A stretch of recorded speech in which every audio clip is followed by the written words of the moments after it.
The December snow fell heavily on the outskirts of Chicago as evening darkness settled over the quiet residential streets. The temperature had dropped below freezing, and most sensible people were already home, warm inside their houses with loved ones. Nathan Crawford sat in his luxury SUV, having just left another exhausting business meeting. At 37, Nathan had built Crawford Industries into a real estate empire that had made him wealthy beyond most people's dreams. But as he drove home to his 5-year-old daughter, Sophia, he reflected that wealth had never filled the emptiness left by his wife's death 2 years ago. As Nathan's headlights swept across a bus stop shelter, something made him slow down. Huddled in a wheelchair at the empty stop was a young woman, maybe in her late 20s, soaking wet from the snow and shivering violently. She appeared to be crying, her dark hair plastered to her face as she struggled with something in her lap. Nathan's first instinct was to keep driving. Getting involved in strangers' problems was complicated, and he had his own daughter waiting at home with the nanny. But something about the scene wouldn't let him continue. Perhaps it was remembering how vulnerable his wife had been during her illness. Or perhaps it was simply recognizing another human being in genuine distress. He pulled over and grabbed the emergency blanket from his trunk before approaching the bus stop.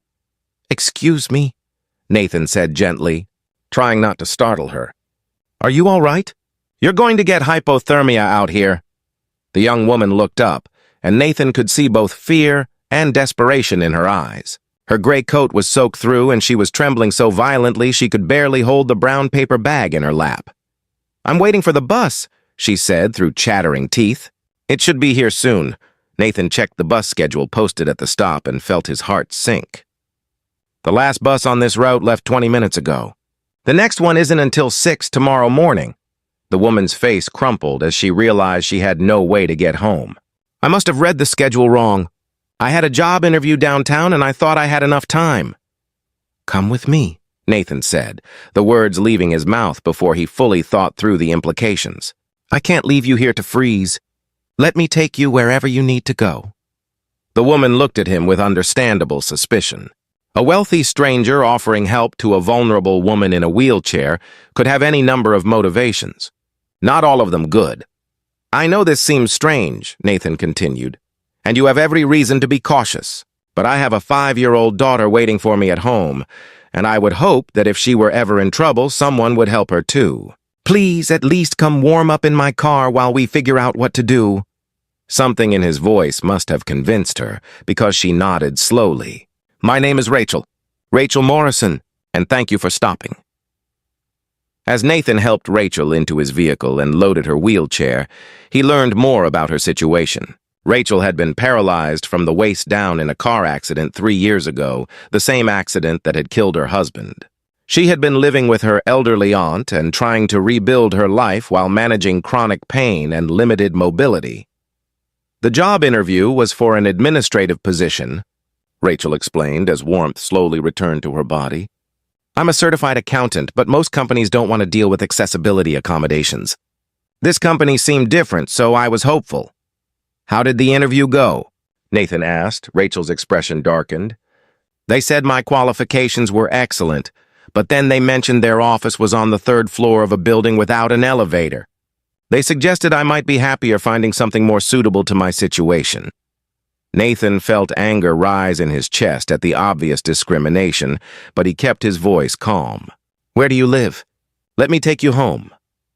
Rachel gave him an address that Nathan recognized as being in one of the city's less safe neighborhoods. As they drove, she explained that she was behind on rent and facing possible eviction if she couldn't find work soon.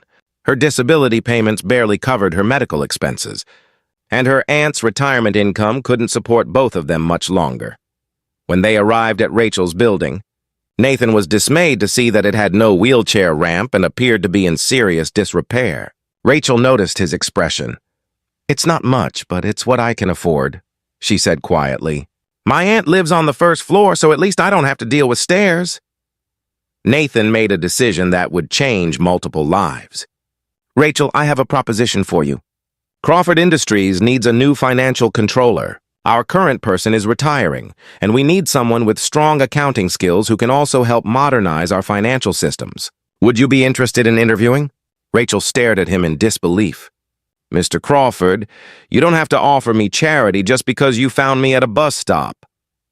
"This isn't charity," Nathan said firmly. "I saw your resume while you were warming up. It fell out of your bag. Your credentials are impressive, and honestly, I think you'd be perfect for the position. Our offices are fully accessible, the salary is competitive, and we offer excellent health benefits." Rachel's eyes filled with tears. "Why would you do this for a complete stranger?" Nathan was quiet for a moment, thinking about his own losses and struggles. "Because 2 years ago, my wife died of cancer. During her illness, I learned what it meant to be vulnerable and dependent on others' kindness. I also learned that the most meaningful thing we can do with our resources is help other people rebuild their lives." 3 weeks later, Rachel started work at Crawford Industries. Nathan had been right about her skills. She was exceptional at her job, bringing both technical expertise and creative problem-solving to the company's financial operations. But more than her professional contributions, Rachel brought something Nathan and Sophia desperately needed: warmth, laughter, and genuine connection.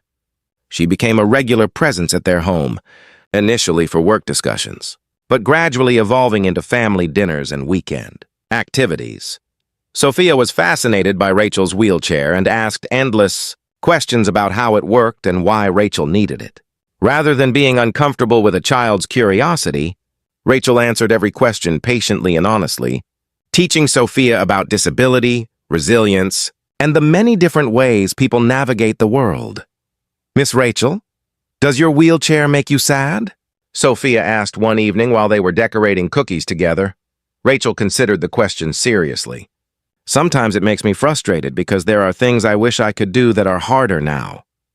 But the wheelchair itself isn't what makes me sad.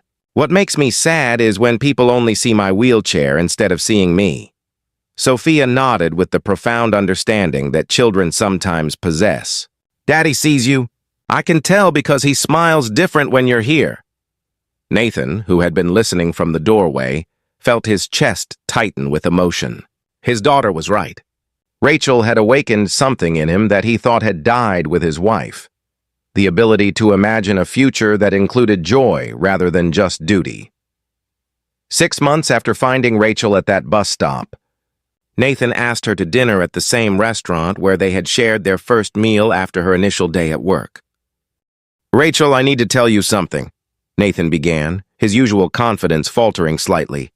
"When I stopped to help you that night, I thought I was just doing a decent thing for someone in trouble. I had no idea that you would become so central to my life and Sophia's."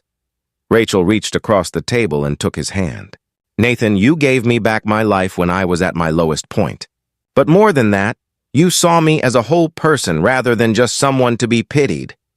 "I love you," Nathan said simply, "not because I rescued you or because you're grateful for the job.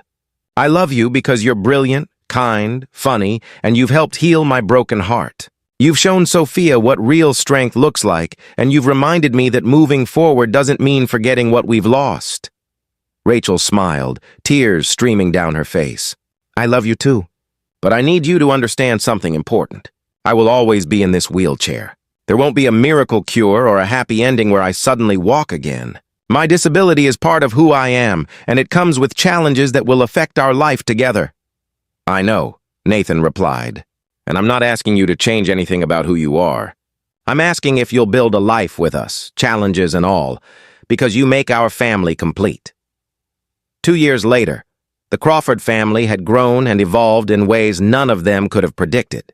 Rachel's aunt had moved into their accessible home, and the house was filled with the kind of warmth that comes from people who have chosen to love each other through difficulty rather than despite.